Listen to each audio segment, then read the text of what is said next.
Hello class 12 वालों, कैसे हो? देखो भैया, मैं रितेश मित्तल वापस से आ गया हूँ केस स्टडी लेके। भैया आज देखो केस स्टडी 4 करने वाले हैं। तो आपने अगर केस स्टडी 1 2 3 नहीं कर लिया, बिल्कुल सीक्वेंस में चलना है। आपको पता है 8 मार्क्स का आने वाला है केस स्टडी। जो लोग कोई नहीं कर रहा वो आप करके जाओगे, क्लियर है ना? तो देखो भैया, केस स्टडी 4 में क्या आ रहा है, बिल्कुल लेटेस्ट क्वेश्चन अभी रिसेंटली एग्जाम में आया हुआ है ये वाला क्वेश्चन। तो देखो भैया क्या दिया है, अब देखो लंबा चौड़ा पैसेज आ गया है केस बेस में। तो पहले पहचानो भैया किस चैप्टर का, देखते हैं। देखो भैया बोला है द ऑक्सीडेशन नंबर। अच्छा, ऑक्सीडेशन नंबर कोऑर्डिनेशन नंबर मतलब कोऑर्डिनेशन कंपाउंड का है, तो इजी होगा केस स्टडी देखना। The oxidation number of the central atom in a coordination complex is defined as the charge that will carry if all the ligands were removed. अलो क्या दे रहा है भैया, क्या काम का बात कुछ बोल ही नहीं रहा है। यहाँ पे ये बात कर रहा है ऑक्सीडेशन नंबर के बारे में। तो हमें तो पहले से पता है ना यार ऑक्सीडेशन नंबर क्या होता है। जैसे देखो मैं आपको समझाता हूँ। मैंने लिखा कोबाल्ट, यहाँ पे लिखा NH3, यहाँ लिखा 6 और यहाँ लिखा Cl3। ठीक है, आपको पता है Cl पे चार्ज -1 होता है, तो 3 है तो -3 होगा, और यहाँ -3 है तो यहाँ पे +3 होगा। इतना बात क्लियर है ना? अब देखो कॉम्प्लेक्स पे चार्ज है +3, जिसपे ओवरऑल चार्ज प्लस होता है उसको हम लोग कैटाइनिक स्पीसी बोलते हैं, और जिसमें ओवरऑल चार्ज माइनस होता है उसको हम लोग एनाइनिक स्पीसी बोलते हैं, क्लियर है ना? अब देखो भैया कॉम्प्लेक्स पे चार्ज +3 है, अमाइन का चार्ज क्या होता है 0। तो ये जो सेंट्रल मेटल है कोबाल्ट, इसका ऑक्सीडेशन नंबर हमें निकालना होता है। तो नहीं पता तो x मान लेंगे। तो क्या मैं बोल सकता हूं कि x + 0 किसके बराबर होना चाहिए? +3 के बराबर होना चाहिए। तो x का वैल्यू क्या आ गया? +3। तो इस तरह से हम किसी का भी ऑक्सीडेशन नंबर निकाल सकते हैं। वही वहां पे वो समझा रहा है। ठीक है भैया, देखो वही बोला है कि the charge that will be carry if all the ligands were removal, जो भी दिया है। ठीक है, similarly the charge on the complex is the sum of the charge of its constituent part. मतलब वही सबको जोड़ जाड़ के जो बनता है, जो मैंने किया ना x + 0 किसके बराबर आता है? +3। वही सब यहाँ पे इंग्लिश में लिख दिया है। ठीक है भैया, ओके आगे क्या बोला है?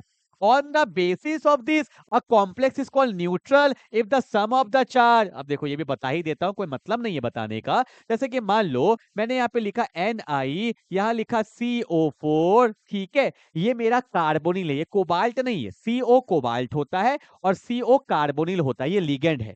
देखो बाहर कुछ नहीं है तो ऑब्वियस सी बात है यहाँ पे चार्ज क्या होगा? 0। मतलब न्यूट्रल है, ये कोई कॉम्प्लेक्स मेरा चार्ज नहीं है। और आपको पता होना चाहिए कार्बोनिल पे भी चार्ज 0 होता है, तो निकल पे भी चार्ज क्या हो जाएगा? 0। जब कोई चार्ज नहीं होता है तो वो न्यूट्रल कहलाता है। ठीक है, और अगर प्लस है तो कैटाइनिक, माइनस है तो एनाइनिक। ठीक है भैया, फालतू का चीज सब दिया हुआ है। ठीक है, However, for an anionic and cationic complex, the sum of the charge, वही सब है जो मैंने बताया, वही सब। क्वेश्चन पे देखते हैं क्वेश्चन क्या बोला। मेन बात यहाँ पे आता है, based on the above information. Information तो भैया हमें कुछ मिला ही नहीं, फिर भी देखते हैं क्या बोला है। Based on the above information answer the following question. पहला क्वेश्चन है define an ambidentate ligand with example. VVI question है। देखो भैया यहाँ तो कोई जिक्र किया है? बताओ, एम्बीडेंटेड कोई जिक्र किया है? और क्वेश्चन दे दिया और लिखा है भैया बेस्ड ऑन द इंफॉर्मेशन। ठीक है, पर मैं आपको बताता हूं भैया, बोर्ड 2024 में ये क्वेश्चन आया है। तो एम्बीडेंटेड लिगेंड पता है क्या होता है? मैं डायरेक्टली समझाऊंगा एग्जांपल से। एग्जाम में पूरा लिखा जाता है, पहले समझो एग्जांपल से। ठीक है, मैंने यहाँ पे कंपाउंड लिया जिसका नाम होता है साइनाइड। कार्बन पे माइनस चार्ज होता है, एन पे लोन पेयर होता है। इसको डायरेक्टली हम लोग CN लिख देते हैं, इसको साइनाइड बोलते हैं। क्या बोलते हैं? साइनाइड बोलते हैं। और आपको पता है इन द कोऑर्डिनेशन कंपाउंड, जिसके नाम के आगे आइड लगा होता है, मतलब लास्ट में आइड लगा होता है, वो ईडो में चेंज हो जाता है, तो इसको हम लोग साइनाइडो भी बोलते हैं। और बहुत सारे बुक में इसको साइनो भी लिखा है, तो ये सब पता होना चाहिए। ठीक है, अब ध्यान से सुनो होता क्या है। यहाँ पे C ट्रिपल बॉन्ड N है, कार्बन पे माइनस है, N पे लोन पेयर है। दोनों अमीर है, दोनों डोनेट कर सकता है। तो मान लो कोई गरीब आया, गरीब तो हमेशा मेटल होता है, तो कार्बन ने भी डोनेट कर दिया, एन ने भी डोनेट कर दिया। कभी कभी क्या होता है ना, ज्यादा अच्छा करने के चक्कर में बेकार हो जाता है। पर जब दोनों ने डोनेट कर दिया तो यहाँ पे आप नोटिस करो एक 3 मेंबर रिंग बन गया है। कितना मेंबर रिंग बन गया है? एक 3 मेंबर रिंग बन गया है। और 3 मेंबर रिंग जो होता है वो अनस्टेबल होता है। मतलब इसके पास दो दो डोनर साइड तो है, पर दोनों जगह से अगर ये डोनेट कर देगा तो ये अनस्टेबल हो जाएगा। तो ये एक बार में एक ही जगह से डोनेट करता है। मतलब या तो ये भैया एक बार में कार्बन से डोनेट कर दे मेटल को, या तो भैया एन पे लोन पेयर है या तो वो एन से डोनेट कर दे मेटल को। इसी को बोलते हैं एम्बीडेंटेड लिगेंड। किसको बोलते हैं? जिस लिगेंड के पास दो डोनर साइड तो होता है पर एक बार में वो एक ही डोनेट कर सकता है, तो ऐसे लिगेंड को एम्बीडेंटेड लिगेंड बोलते हैं। ठीक है, जब ये कार्बन से डोनेट करता है तो इसका नाम हो जाता है साइनाइडो। ठीक है, पर वो जब नाइट्रोजन से डोनेट करता है तो इसको हम लोग बोलते हैं आइसोसाइनाइडो। एग्जाम में जरूर एक एग्जाम्पल ऐसे, ये हो गया मेरा एक्चुअल एग्जाम्पल।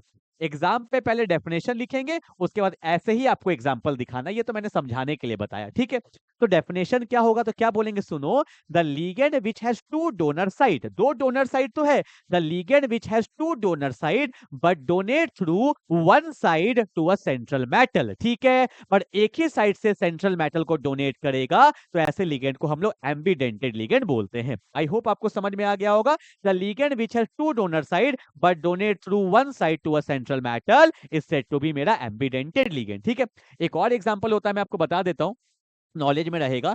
एग्जाम्पल नंबर 2, आपने सुना होगा नाइट्राइट, NiTrite, इसको NO2 होता है, इस पे चार्ज होता है माइनस, और जिस पे आइट होता है वो ईटो बन जाता है, तो इसको नाइट्रीटो बोलते हैं। तो इसमें भी आपको मैं बताऊं, इसका स्ट्रक्चर कुछ ऐसा होता है, O पे माइनस है, N पे लोन पेयर है। ठीक है, अगर कोई मेटल आएगा तो ये O से भी डोनेट कर सकता था, N से भी कर सकता था, वापस से 3 मेंबर रिंग बन गया। तो इसमें भी दो डोनर साइट होते हैं पर एक बार में एक ही डोनेट करता है। तो अगर मैं लिखता हूं NO2 तो मतलब वो नाइट्रोजन से डोनेट किया है। अगर मैं लिखता हूं ONO, ओवरऑल फॉर्मूला तो वही NO2 है ना, तो वो किससे डोनेट करता है? O से।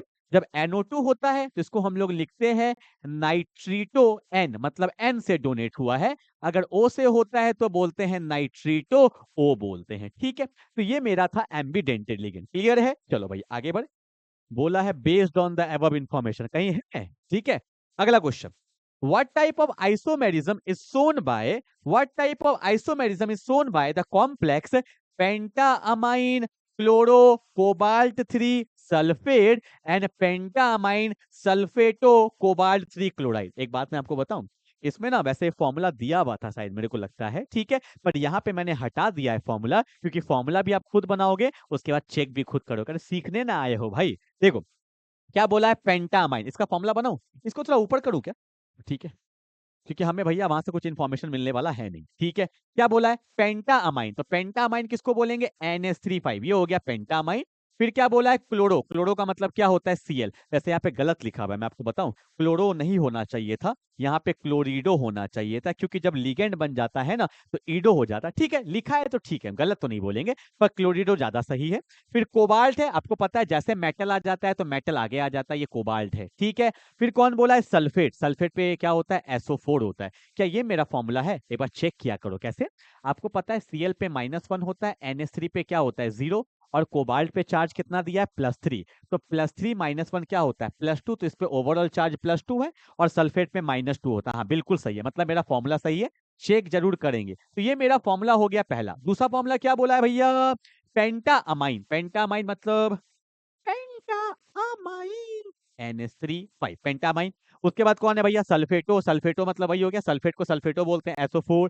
फिर कौन है? कोबाल्ट, कोबाल्ट है तो मेटल आ गया। अब चेक करो भैया, फॉर्मूला जरूर चेक करना है। कोबाल्ट पे +3 है, NH3 पे 0 होता है, सल्फेट पे -2 होता है, तो -3 +2 ओवरऑल +1 है, और बाहर में कौन है? क्लोराइड, क्लोराइड पे -1 ही होता है। ठीक है, ठीक है, चलो भैया, डब्बा के बाहर है तो क्लोरिडो नहीं होगा, डब्बा में है। ठीक है, अब ये दोनों कौन सा आइसोमर शो करता है, जल्दी बताओ, कौन सा आइसोमर ये दोनों शो कर रहा है? ध्यान से देखो, पहले फॉर्मूला चेक है, हाँ फॉर्मूला सेम है, NH35 Cl है, Cl है, SO4 फॉर्मूला सेम है। पर ये कौन सा आइसोमर शो कर रहा है? ये कर रहा है आयोनाइजेशन आइसोमर। कैसे? आपको पता है यहाँ पे कौन आयोनाइज हो रहा है? सल्फेट आयोनाइज हो रहा है, और यहाँ पे कौन आयोनाइज हो रहा है? Cl आयोनाइज हो रहा है। दोनों का फॉर्मूला सेम है, पर जो आयोनाइजेशन स्पीसी, आपको पता है कॉम्प्लेक्स के बाहर जो होता है वो आयोनाइज हो सकता है, तो यहाँ पे सल्फेट आयोनाइज हो रहा है, यहाँ पे Cl आयोनाइज हो रहा है, तो they both are ionization isomer. Clear है ना? चलो भैया, 2 क्वेश्चन हो गया। अगला क्वेश्चन में और दिया है, चाहे ये बनाइए चाहे ये बनाइए, दोनों में से आप कोई भी बना सकते हो। क्या बोला है? Define the चीलेट effect and how does it affect the stability of the complex. ठीक है, पहले मैं बता देता हूं, देखो चीलेट अफेक्ट होने की वजह से कंपाउंड में स्टेबिलिटी बढ़ जाता है, कंपाउंड में स्टेबिलिटी क्या हो जाता है? इंक्रीज कर जाता है। पर ये चिलेट इफेक्ट होता क्या है? देखो, आपको पता होगा, आपने पढ़ा होगा बाइडेंटेड लिगेंड के बारे में। ठीक है भैया, बाइडेंटेड लिगेंड के बारे में आपने पढ़ा होगा, मैं बता देता हूं। देखो मैंने एग्जांपल लेता हूं जो बहुत फेमस एग्जांपल है। आपने नाम सुना होगा इथेन 1,2 डाई अमाइन। नाम सुना है इथेन 1,2 डाई अमाइन, इसको शॉर्ट फॉर्म में ईएन भी बोलते हैं। इसका स्ट्रक्चर कैसा होता है? ऐसा एग्जाम में ना कोई भी चीज एकदम दिखाओ। यहाँ पे NH2 होता है और यहाँ पर भी NH2 होता है। यहाँ पे लोन पेयर है, यहाँ पे भी लोन पेयर है। मान लो कोई एक मेटल आया तो ये यहाँ से भी डोनेट कर रहा है, ये यहाँ से भी डोनेट कर रहा है, तो ये दो जगह से डोनेट कर रहा है। इसको बाइडेंटेड लिगेंड बोलते हैं। और जब ये दो जगह से डोनेट करता है ना, तो यहाँ पे एक रिंग बन रहा है 1 2 3 4 5। ये मेरा क्या है? 5 मेंबर रिंग है। और जब 5 मेंबर रिंग बन जाता है तो यहाँ पे कंपाउंड में स्टेबिलिटी आ जाता है। और यही जो 5 मेंबर रिंग है, इसी को हम लोग बोलते हैं चीलेट रिंग। ठीक है। और चीलेट रिंग जो ये है, और इसी अफेक्ट को जो दो जगह से डोनेट किया, चीलेट रिंग बना, इसी अफेक्ट को हम लोग बोलते हैं चीलेट अफेक्ट। ठीक है।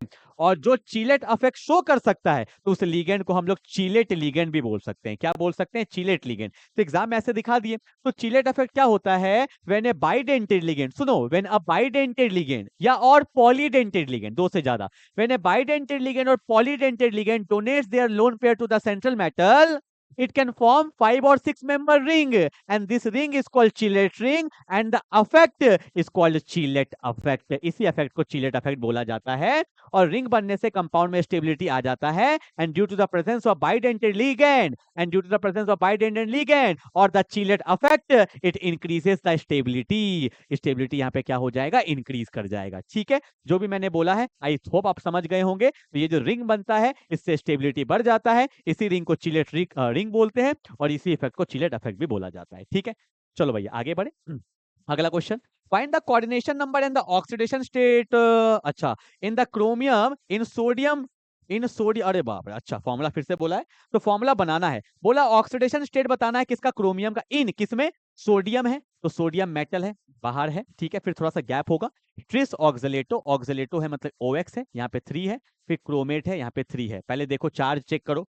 क्रोमियम पे +3 होता है, ऑक्सलेट पे -2 होता है, तो 3 है तो -6, तो ओवरऑल यहाँ पे -3 होगा, तो यहाँ पे +3 होगा। तो +3 के लिए सोडियम को 3 करना पड़ेगा। एक पे +1 होता है तो 3 पे +3। तो हमारा फॉर्मूला बन चुका है क्या? Na3। यहाँ पे कौन है? Cr। यहाँ पे OX है और यहाँ पे 3 है। ठीक है। अगला चीज बोला है, find the coordination number. Coordination का मतलब होता है कि सेंट्रल मेटल के आसपास कितने डोनर साइट लगे हैं। तो आपको पता है 3 लिगेंड है और एक में 2 डोनर साइट होता है, तो 3 2 जा 6। इसका कोऑर्डिनेशन नंबर क्या है? 6, क्योंकि ये भी बाइडेंटेड लिगेंड है ना, तो एक में 2 डोनर साइट होते हैं। And the oxidation state, oxidation state तो अभी हमने निकाल ही लिया है, क्या होगा? +3 होगा। ठीक है। तो कोऑर्डिनेशन नंबर 6 है, ऑक्सीडेशन स्टेट क्या है? +3 है, and that's my final answer. I hope आपको ये केस स्टडी समझ में आ गया होगा। वैसे यहाँ पे पैसेज में कुछ दिया बनी था, यहाँ पे क्वेश्चन से ही हमें सब कुछ करना था। ठीक है। तो मिलते हैं केस स्टडी 5 में, तब तक के लिए बाय बाय।